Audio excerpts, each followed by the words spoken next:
শাহ আব্দুল আজিজ মুহাদ্দিস দেহলভী রহমতুল্লাহ আলাইহি তিনি বললেন, এই ইংরেজের বাচ্চারা, তোমরা যদি মনে করো এই 20 লাখ কোরআনকে জ্বালিয়ে ইসলামকে মিটিয়ে দেব, তো এটা তোমাদের স্বপ্ন। বলে কেন?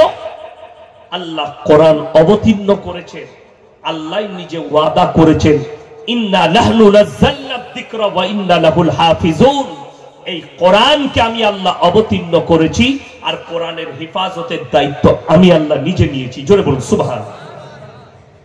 যদি বলেন কোরআনটা আল্লাহ হেফাজত কোথায় করেছে, আপনি অবাক হবেন শুনলে। আল্লাহ রাব্বুল আলামিন এই কাগজের ছাপা যে কোরআনটা আপনি জুজদানে লেপটিয়ে আলমারিতে রেখেছেন, মসজিদের তাকে রেখেছেন, এই কাগজের মধ্যে আল্লাহ কোরআনকে হেফাজত করে। আল্লাহ যদি কোরআনকে হেফাজত করেছে, যে কোনো মাদ্রাসার একটা হাফিজে কোরআন তালবিলিমকে ডাকুন, 30 পারা কোরআন সিনের মধ্যে গেঁথে দিয়েছেন, নির্ভুল কোরআন। জোরে বলুন সুবহানাল্লাহ। একটা হাফিজে কোরআনকে দাঁড় করাবেন, 30 পারা কোরআন শুনিয়ে দিবে। সামান্য বলে দিই, আপনারা সকলে বর্ণ পরিচয় বই পড়েছেন না পড়েন? ঈশ্বরচন্দ্র বিদ্যাসাগরের লেখা। আমার পকেট থেকে আমি তাকে 500 টাকা পুরস্কার দেব, যে স্টেজে দাঁড়িয়ে এই চুটি বইটা বিনা ভুলে শুনিয়ে দিবে। একটাও ভুল যাওয়া চলবে না। জের আকার ওকার যেগুলোই আছে সব পাই টু পাই শোনাতে হবে। কেউ পারবে না। আল্লাহর কসম, কোরআন এমন এক মুকাদ্দাস কিতাব, কোরআন মাজিদ যদি কেউ পড়তে থাকে, আল্লাহ তার সিনের মধ্যে গাঁথতে থাকে। জোরে বলুন সুবহানাল্লাহ। যদি কেউ নিয়ত করে আমি হাফিজে কোরআন হব, আপনি চেষ্টা করুন, আল্লাহ আপনার সিনের মধ্যে 30 পারা কোরআন গেঁথে দিন।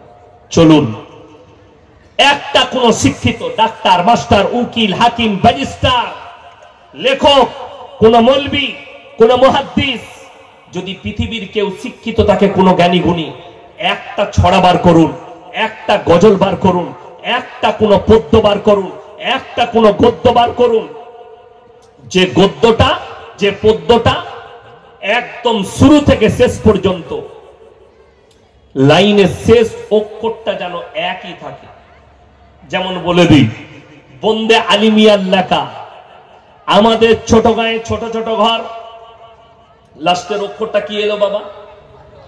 র। থাকি সেটা সবে মেলে নাহি কেউ পর, আবার কি এলো? র। পাড়ার সকল ছেলে মোরা ভাই ভাই, কি এলো? হর্ষই এলো। হর্ষই পাল্টালো না? পাল্টালো না?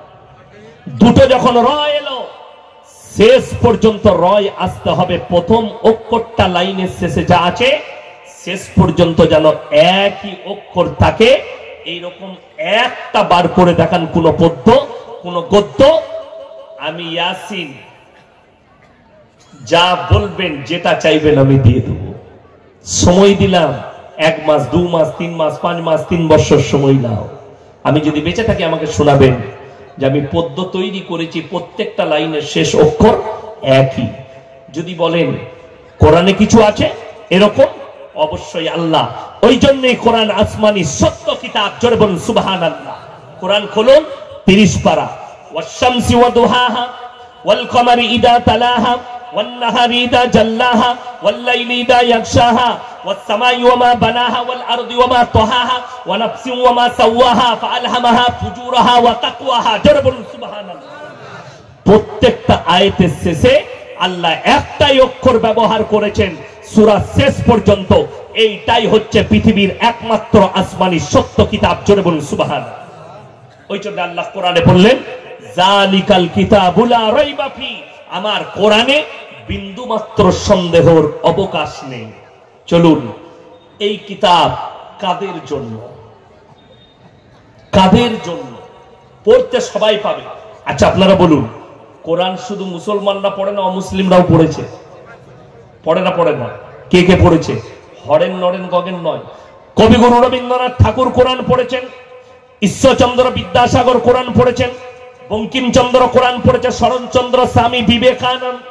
যারাই কোরআন পড়েছে শুনে নাও, তাদের কোরআন পড়ার আপনার মসজিদে একজন মূর্খ মুসল্লির কোরআন পড়া, আল্লাহর কাছে আসমান আর জমিনের পার্থক্য আছে। যদি বলেন কেন, আমার আল্লাহ পরের আয়াতে বললেন হুদাল্লিল মুত্তাকিন, যারা মুত্তাকি হবে, ইমানদার হবে, তাদের জন্য আমার কোরআনে উপদেশে ভরা আছে। চলো বলুন সুবহানাল্লাহ। আপনি মূর্খ হন, কিন্তু আপনি যদি মুমিন হন, ইমানদার হন, এক একটা মুমিনরা হাদিসে আছে, কেউ যদি কোরআন পড়ে এক একটা হুরুফে তার নামায় আমলে 10টা করে নেকি লেখা হবে। জোরে বলুন সুবহানাল্লাহ। যদি বলেন মানে পড়ে, না মানে না বুঝে পড়লেও 10টা করে নেকি পাবেন। জোরে বলুন সুবহানাল্লাহ। আরে সময় হয় না ফজরের নামাজ পড়ে কমপক্ষে যতটা সূরা জানো একবার পড়ে নাও, তোমার নামায় আমলে তুমি গুণে শেষ করতে পারবে না কতগুলো নেকি ফজরের পরে তোমার নামায় আমলে যাচ্ছে। রাসূলের হাদিস আপনি ভেবে দেখুন। আল্লাহ তাআলা মুমিনদের জন্য, ইমানদারদের জন্য এখানে কি রেখেছেন? উপদেশ। যদি তারা গ্রহণ করে, নাম্বার 1, আল্লাযীনা ইউমিনুনা বিল গায়ব, না দেখে আল্লাহকে বিশ্বাসের নাম হচ্ছে ঈমান। সবাই বলুন বিশ্বাস করব ইনশাআল্লাহ। আমরা কেউ আল্লাহকে দেখেছি বাবা? কথা বলেন দেখেছি? আমরা কেউ আল্লাহকে দেখিনি। আচ্ছা, আল্লাহ যেন আমাদের সকলকে জান্নাতবাসী করে, বলুন আমিন। আরো জোরে বলুন আমিন। আচ্ছা, আমরা জান্নাতে যাওয়ার আশা করব না করব না? সকলে করব, জোরে বলুন ইনশাআল্লাহ। আমি বলি, শুনেলেন, মানুষ দুনিয়াতে এক ফোঁটা পাপ করতো না, মানুষ মসজিদ থেকে বার হতো না, আল্লাহর ইবাদত ছাড়তো না, যদি তারা বুঝতো যে জান্নাতে তাদেরকে কত দামি উপহার দেওয়া হবে।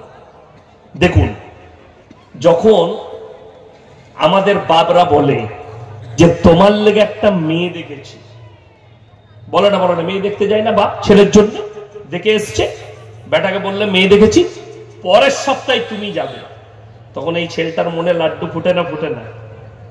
সে খালি দিন গুনে, কবে ডেট হয়েছে? শনিবার, আজকে কি বার গেল? মঙ্গল, বুধ, বৃহস্পতি, শুক্র, শনি, অনেক দেরি। ঘড়ির কাঁটা দেখে, তারিখ দেখে, কবে আমি আমার অর্ধাঙ্গিনী যে হবে, যে আমার বিবি হবে, দেখতে যাব। তার মনেতে লাড্ডু ফুটে।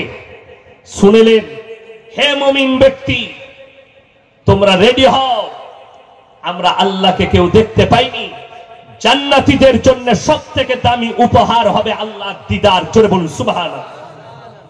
জান্নাতীদের সবথেকে দামি উপহার আল্লাহর দিদার হবে, জান্নাতীদেরকে আল্লাহ দিদার করাবেন। জোরে বলুন সুবহানাল্লাহ।